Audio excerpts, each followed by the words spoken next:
Hello students, good morning to all of you. Rajasthan public school Mandawa की live classes में आपका स्वागत है। आज हम हमारी क्लास 9th का जो सेकेंड लेसन है, जो हम लोग स्टडी कर रहे थे, उसी का नेक्स्ट पार्ट उसको स्टडी करने वाले हैं। तो जो भी स्टूडेंट्स अभी तक ऑनलाइन नहीं हो पाए हैं, अभी ऑनलाइन हो जाएं और उसके बाद कोशिश करें कि ज्यादा से ज्यादा समय तक इस वीडियो को देखें, जिससे आपको मैक्सिमम बेनिफिट्स वो मिल सकें। ये क्लासेस आप ही के लिए रखी गई हैं, तो कोशिश कीजिए आप इसमें ज्यादा से ज्यादा सीखने की कोशिश करें। तो जो भी स्टूडेंट्स अभी ऑनलाइन नहीं है, तो दिन में जब भी समय मिले तो उसे देखने की कोशिश करें। चलो क्लास स्टार्ट करते हैं। तो लास्ट पार्ट में हम लोग जो कोलाइडल विलयन था, या हम लोग कहें कोलाइड के बारे में हमने अध्ययन किया था। अब हम लोग यहां पे पढ़ने वाले हैं कोलाइड के गुणधर्म, कि जो कोलाइड होता है उसके गुणधर्म क्या होते हैं, उसकी विशेषताएं क्या क्या होती हैं। कोलाइड के गुणधर्म की बात कर रहे हैं तो सबसे पहले यह एक विषमांगी मिश्रण होता है। तो फर्स्ट तो क्या, यह एक विषमांगी मिश्रण होता है। विषमांगी मिश्रण होता है, जैसा कि हम लोग पढ़ा था कि इसके कण बहुत छोटे होते हैं। कण बहुत छोटे होते हैं और समांगी मिश्रण के समान ही हमें प्रतीत होता है, लेकिन यह समांगी मिश्रण वास्तव में नहीं होता है। ये कोलाइड एक वास्तव में विषमांगी मिश्रण होता है। दूसरा आता है, कोलाइड के कणों का आकार इतना छोटा होता है कि ये पृथक रूप से आंखों से दिखाई नहीं देते हैं। दूसरा हम लोग ये कहेंगे कि कोलाइड के जो कण हैं, कोलाइड के कणों का आकार बहुत छोटा होता है। कणों का आकार बहुत छोटा होता है।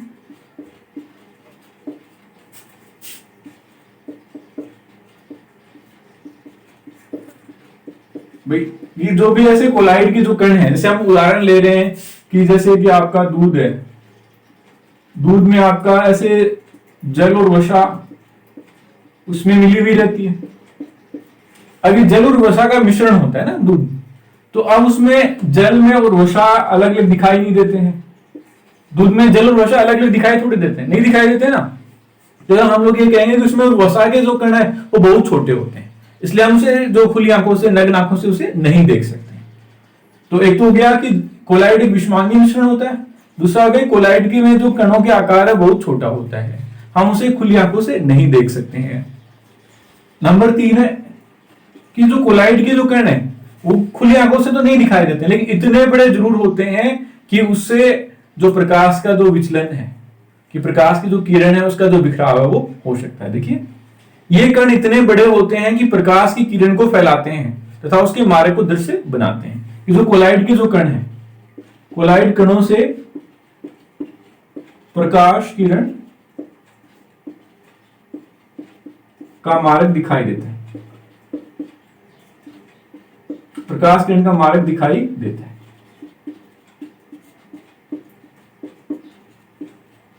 देखिए हम लोग कणों के आकार की बात करें तो कण बहुत छोटे हैं, हमें हमारी जो नग्न आंखें हैं, खुली आंखें, उससे नहीं दिखाई देंगी। इनको देखने के लिए किसी सूक्ष्मदर्शी या दूसरे जो ऐसे वस्तुएं होती हैं, हमें उनका उपयोग करना पड़ेगा। खुली आंखों से नहीं दिखाई देते, बहुत छोटे होते हैं, लेकिन इतने बड़े जरूर होते हैं कि वो प्रकाश की किरण का मार्ग दिखाई देते हैं, या प्रकाश का जो बिखराव है वो उनसे हो सकता है। प्रकाश की जो किरण उसको बिखराव कर देते हैं या उसको फैला देते हैं, प्रकाश की किरण को ये फैला देते हैं। उसके बाद नेक्स्ट आपका, जब इनको शांत छोड़ दिया जाता है तब ये कण तल पर बैठते हैं। तल पर नहीं बैठते हैं। देखिए इसने कहा कि बैठते हैं, लेकिन वो वास्तव में नहीं बैठते हैं।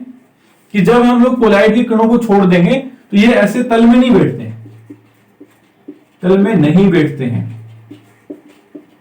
वो तल में नहीं बैठते हैं, इसका मतलब है कि जो कोलाइड स्थायी होता है।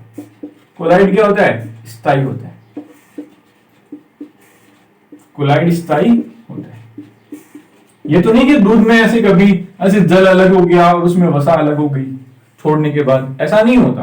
कि जो कोलाइड के जो कण है वो तल में नहीं बैठते हैं, इसलिए कोलाइड क्या होता है? स्थायी होता है।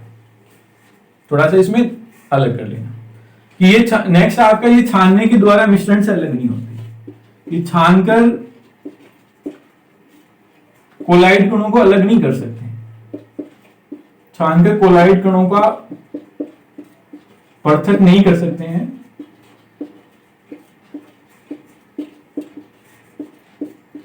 जैसे हम लोग निलंबन में ही कर रहे थे ना, कि जो भी ऐसे निलंबन था, निलंबन में जो भी कण होते हैं, जैसे निलंबन का उदाहरण ले रहे हैं,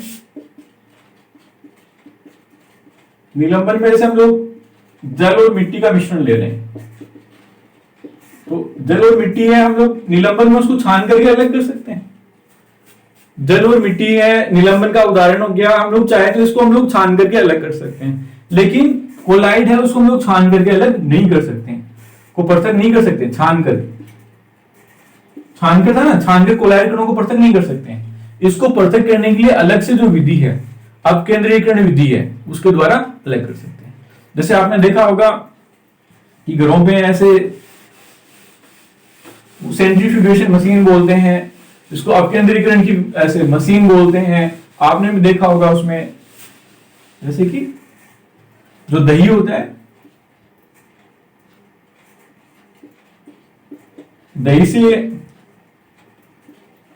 छाछ बनाने की जो मशीन होती है, देखा होगा आपने, या ऐसे दूध से जो क्रीम होता है उसको अलग करने की जो मशीन होती है, दूध से जो क्रीम है उसको अलग करने की जो मशीन होती है, वो आपकी अपकेंद्रीकरण तकनीक होती है, मशीन होती है, उसके द्वारा हम लोग जो कोलाइड कण है उनको अलग कर सकते हैं।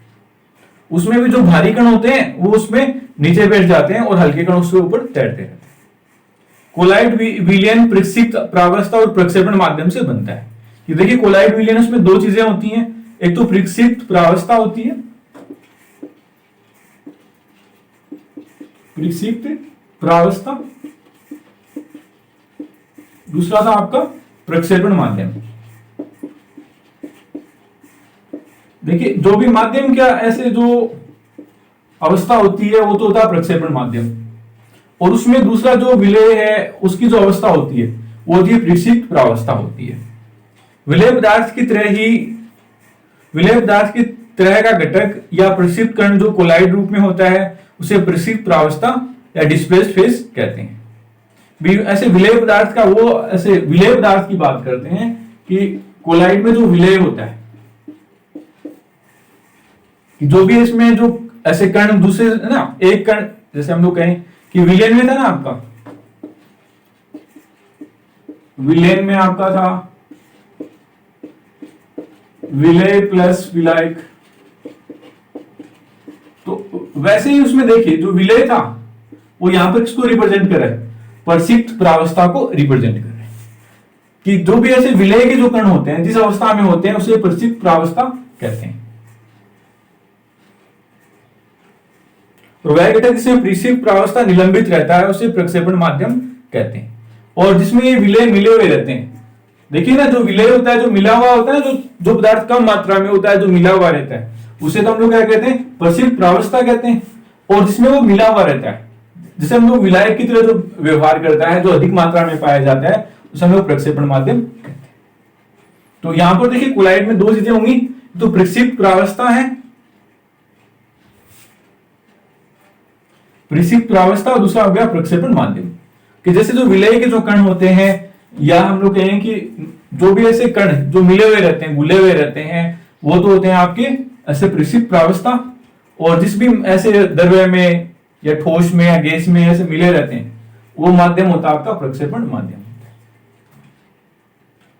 कोलाइड को प्रक्षेपण माध्यम, ठोस, द्रव्य, गैस की अवस्था और प्रक्षिप्त प्रावस्था के अनुसार वर्गीकृत किया जा सकता है।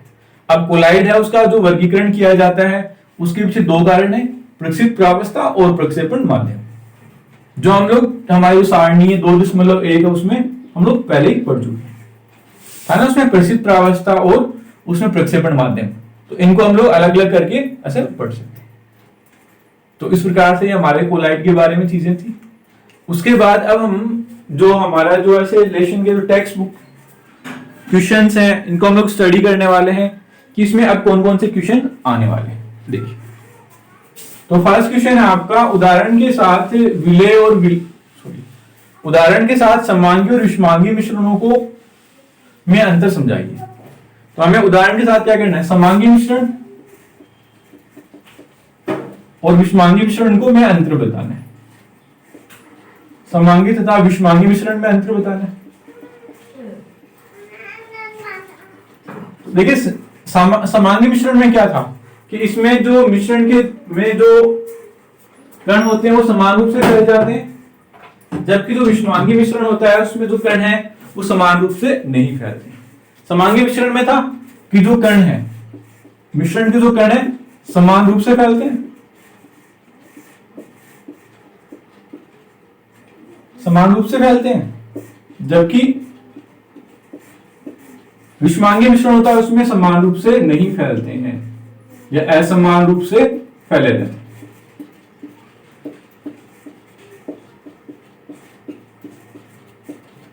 उसके बाद देखिए आप दूसरा इसमें अंतर है कि जो समांगी मिश्रण है उसमें प्रकाश किरण का बिखराव नहीं होता है, प्रकाश किरण का बिखराव का फैलाव या बिखराव नहीं होता है। विषमांगी मिश्रण के उदाहरण देखिए, विषमांगी मिश्रण में निलंबन होता है, कोलाइड होता है, उसमें प्रकाश किरणों का बिखराव होता है, तो इसमें जो बिखराव है वो होता है, इसमें बिखराव होता है। उसके बाद देखिए इसमें जो प्रकाश का जो मार्ग है दिखाई नहीं देता है, कि देखिए प्रकाश किरण का फैलाव नहीं हो रहा है, बिखराव नहीं हो रहा है, तो समांगी मिश्रण में प्रकाश किरण या प्रकाश किरण का मार्ग दिखाई नहीं देता है।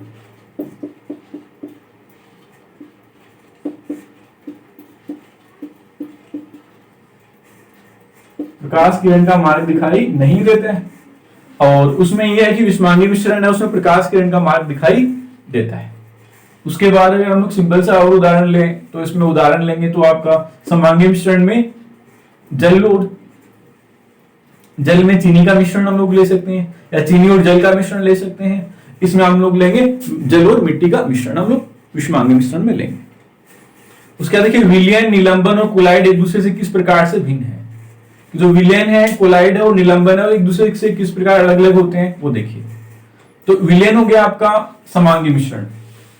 विलयन कैसा होता है, अभी समांगी मिश्रण होता है। कोलाइड और निलंबन क्या होता है आपका, विषमांगी मिश्रण होता है। उसके बाद देखिए पहले हम लोग ऐसे यहां पे गुण लिखेंगे, और पहला हो गया आपका विलयन, विलयन के बाद फिर निलंबन, और निलंबन के बाद यहां पर लेंगे कोलाइड। कोलाइड, अब देखिए पहला हो गया मिश्रण का प्रकार, मिश्रण का प्रकार। मिश्रण का प्रकार में विलयन कैसा आपका समांगी मिश्रण है, कि विलयन समांगी मिश्रण होता है। निलंबन कैसा होता है, विषमांगी मिश्रण होता है,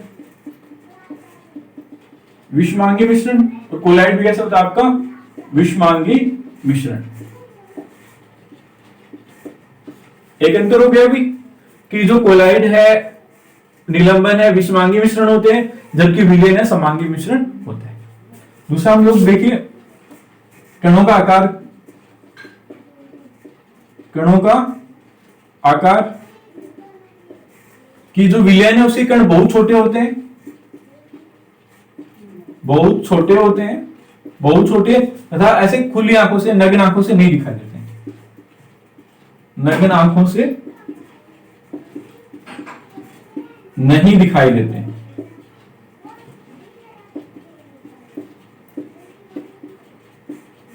देखिए हम लोग ये था कि विलयन के जो कण है बहुत छोटे होते हैं, हम लोग ये कहेंगे 1 नैनोमीटर जितने बड़े होते हैं, 1 नैनोमीटर जितने बड़े होते हैं, और हम लोग उसको खुली आंखों से या नग्न आंखों से दिखाई नहीं देते हैं। निलंबन के जो कण है वो बड़े होते हैं, कण कैसे होते हैं, बड़े कण होते हैं, और हम उसको आंखों से देख सकते हैं, आंखों से दिखाई देते हैं। कि जो निलंबन के जो कण है वो आंखों से दिखाई देते हैं, बड़े कण होते हैं। अब देखिए कोलाइड की बात करते हैं। कोलाइड के कण भी ऐसे छोटे होते हैं, कणों का आकार बहुत छोटा होता है, कणों का आकार बहुत छोटा होता है। उसके बाद वो ऐसे आंखों से दिखाई नहीं देते हैं, खुली आंखों से दिखाई नहीं देते हैं। उसके बाद देखिए हम लोग नेक्स्ट हम लोग ले रहे हैं प्रकाश का बिखराव, या ऐसे प्रकाश का फैलाव।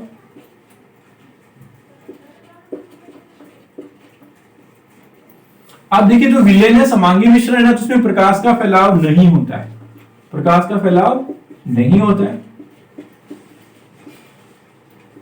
आप देखिए विषमांगी मिश्रण है निलंबन और कोलाइट, उसमें प्रकाश का फैलाव या ऐसे बिखराव फैलाव होता है, और इसमें भी प्रकाश का जो फैलाव है वो होता है।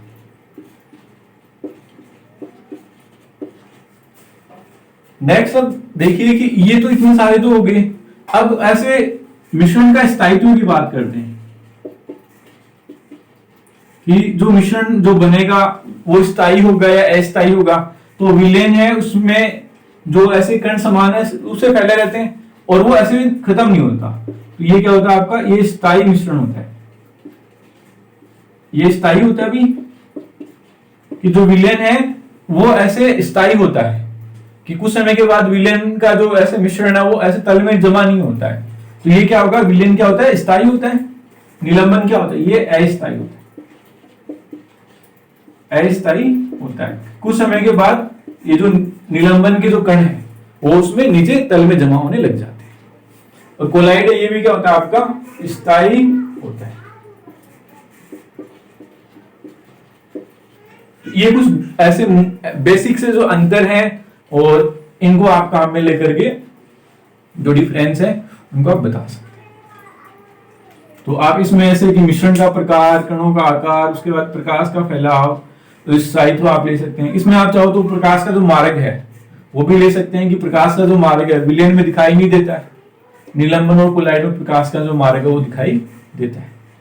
चाहे तो आप इसका प्रकाश का जो बिखराव है, फैलाव है, इसी के साथ में ले सकते हो कि जो विलेन है उसमें प्रकाश का जो बिखराव है वो नहीं होता है, फैलाव नहीं होता है, और प्रकाश किरण का जो मार्ग दिखाई नहीं देता है।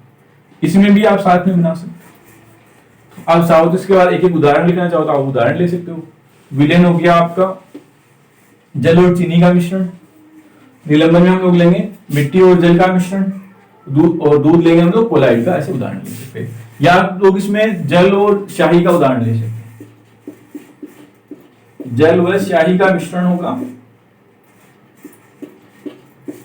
जल और शाही का जो मिश्रण होगा वो भी आपके कोलाइड का उदाहरण।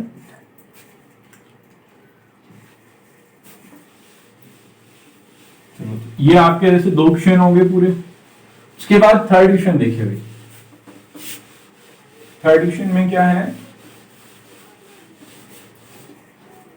कि एक संतृप्त विलेन बनाने के लिए 30 ग्राम सोडियम क्लोराइड को 100 ग्राम जल में 293 केल्विन पे घोला जाता है। देखो तापमान दे रखा है हमें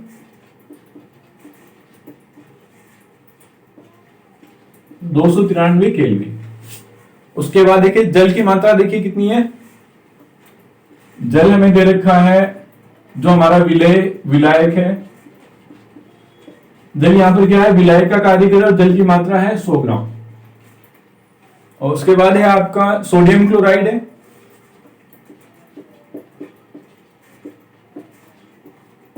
सोडियम क्लोराइड है, और सोडियम क्लोराइड है हमारा यहां पे विलेय,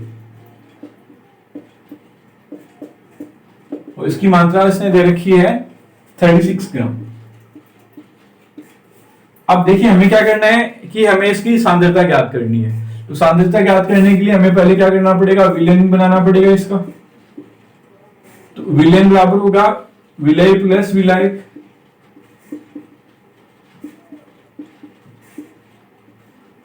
तो विलेय हमारा है सोडियम क्लोराइड, इसकी मात्रा है 36 ग्राम, 36 ग्राम, और विलायक हमारा जल 100 ग्राम है यहां पर। तो इसे विलेन का द्रव्यमान कितना है, 136 ग्राम। अब देखिए हमें सांद्रता निकालने का फॉर्मूला है हमारा, सांद्रता बराबर विलेय का द्रव्यमान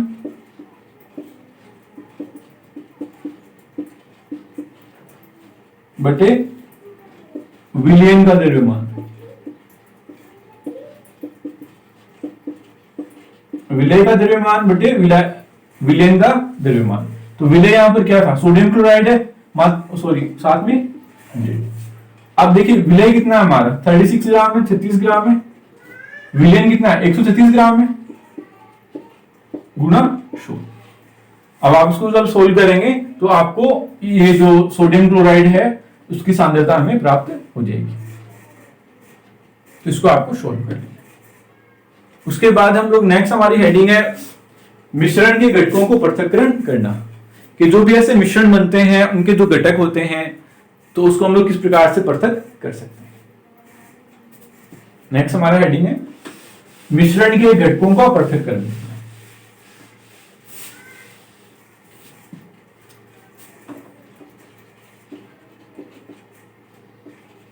मिश्रण के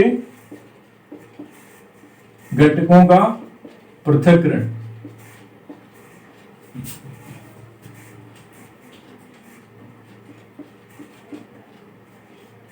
कि कोई भी अगर मिश्रण बनता है तो उस मिश्रण के जो घटक होते हैं उनको हम लोग पृथक किस प्रकार से करते हैं। देखिए हम पढ़ चुके हैं कि प्राय प्राकृतिक पदार्थ रासायनिक तौर पर शुद्ध नहीं होते। देखिए हमने अभी यहाँ पे ये स्टडी किया है कि पढ़ा है कि जो भी ऐसे प्राकृतिक पदार्थ हमें प्राप्त होते हैं वो रासायनिक रूप से शुद्ध नहीं होते हैं। मिश्रण के घटकों को पृथक करने के लिए विभिन्न प्रकार की विधियां प्रयोग में लाई जाती हैं, और ये जो मिश्रण होते हैं जो रासायनिक रूप से अशुद्ध होते हैं उनको अलग अलग करने के लिए, पृथक करने के लिए बहुत सारी जो विधियां हैं वो काम में ली जाती हैं। पृथक करने से मिश्रण के प्रत्येक घटक के बारे में जानकारी प्राप्त करना और प्रयोग में लाना सुगमता हो जाती है, सुगम हो जाता है। देखिए पृथक करने का पीछे कारण क्या है।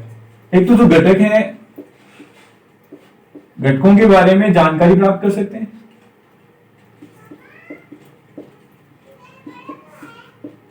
कि जो भी मिश्रण के जो घटक हैं उनको पृथक करने से घटकों के बारे में जानकारी प्राप्त कर सकते हैं। देखिए जैसे कि हम लोग कोई भी ऐसे मिश्रण है उसमें जो भी अवयव है उसके या जो भी घटक है अगर हम लोग उनको अलग अलग कर लेंगे तो उसके बारे में जो भी चीजें मिली हुई थी उनके बारे में जानकारी प्राप्त कर सकते हैं। नंबर 2 पर है कि ये जो घटक हैं या जो अवयव है उसके अवयव या जो घटक होते हैं इनका जो प्रयोग है या हम लोग इनका जो उपयोग है वो आसान हो जाता है, सुगम हो जाता है, आसान हो जाता है। कि देखिए पृथक्करण करने से क्या होगा, घटक जो भी ऐसे मिश्रण के जो घटक होते हैं उनके बारे में आसानी से हम लोग जानकारी प्राप्त कर सकते हैं। कि जो भी ऐसे घटक हैं जो भी एक मिश्रण को बनाते हैं उसके बारे में हम लोग आसानी से जानकारी प्राप्त कर सकते हैं। दूसरा है कि जो अवयव है या जो घटक है उनका जो प्रयोग है वो भी आसान हो जाता है, सरल हो जाता है।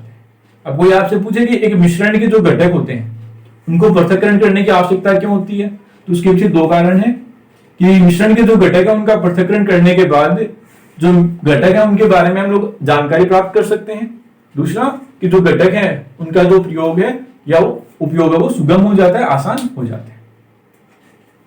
विषमांगी मिश्रण को साधारण भौतिक क्रिया द्वारा पृथक किया जा सकता है, जैसे हाथ से चुन करके, छन्नी से छानकर, जो हम प्रतिदिन व्यवहार में लाते हैं। अब देखिए अगर कोई विषमांगी मिश्रण है, अगर विषमांगी मिश्रण है तो उसे हम लोग पृथक्करण करना क्या होता है, उसका आसान होता है। जैसे हम लोग इसको हाथ से चुनकर जैसे कि हम लोग बात करें कि जैसे कि 2 ऐसे अलग ही प्रकार के जो फल हैं, 2 प्रकार के जो फल हैं, जैसे कि आपका अनार और सेब एक साथ मिले हुए हैं। अनार और सेब एक साथ मिले हुए हैं, अब आपको इनको अलग अलग करना है। तो आप क्या करेंगे कि उसमें से जो आप अनार हैं इनको अलग कर लेंगे तो सेब हमारे पास उसी टोकरी में अलग रह जाएंगे। हम लोग हाथ से चुन करके मतलब हाथ से उठा करके भी उनको अलग अलग कर सकते हैं। इसी प्रकार जैसे गेहूं होता है, गेहूं को साफ करते हैं, गेहूं को साफ करना भी क्या होता है आपका हाथ से चुन करके अलग करने की विधि होती है। इसमें जो भी कंकड़ पत्थर है, अशुद्धियां होती हैं, उनको ऐसे हाथ से चुन करके अलग कर दिया जाता है। दूसरा हम लोग इसमें विधि होती है छन्नी से छान करके, छन्नी से छान करके भी हम लोग अलग कर सकते हैं। कि जैसे भी कोई ऐसे विषमांगी मिश्रण है तो उसको हम लोग छन्नी से छान करके उसको अलग अलग कर सकते हैं। इसमें छन्नी से छान कर अलग करने के लिए जो भी कण है उनका आकार अलग अलग होना चाहिए, कणों का आकार अलग अलग होना चाहिए। इसमें एक जो ऐसे जो कण होते हैं वो ऐसे महीन आकार के होते हैं, दूसरे जो कण है वो ऐसे साइज में बड़े होते हैं, मोटे होते हैं। तो इस प्रकार से हम लोग ये जो विषमांगी मिश्रण है उनको दो विधियों से अलग कर सकते हैं। कभी कभी मिश्रण के घटकों को पृथक करने के लिए विशेष तकनीक का भी प्रयोग किया जाता है, तो कभी कभी जो मिश्रण है उसको अलग अलग करने के लिए विशेष जो विधियां होती हैं उनका भी उपयोग किया जाता है, जो हम लोग हमारी जो बाद की जो कक्षा होगी उसमें पढ़ेंगे। अब इसके बारे में किसी को डाउट है, कुछ चीजें नहीं समझ में आ रही है, तो आप मुझे कमेंट कर सकते हैं, सबको आंसर किया जाएगा। Thanks, have a nice day.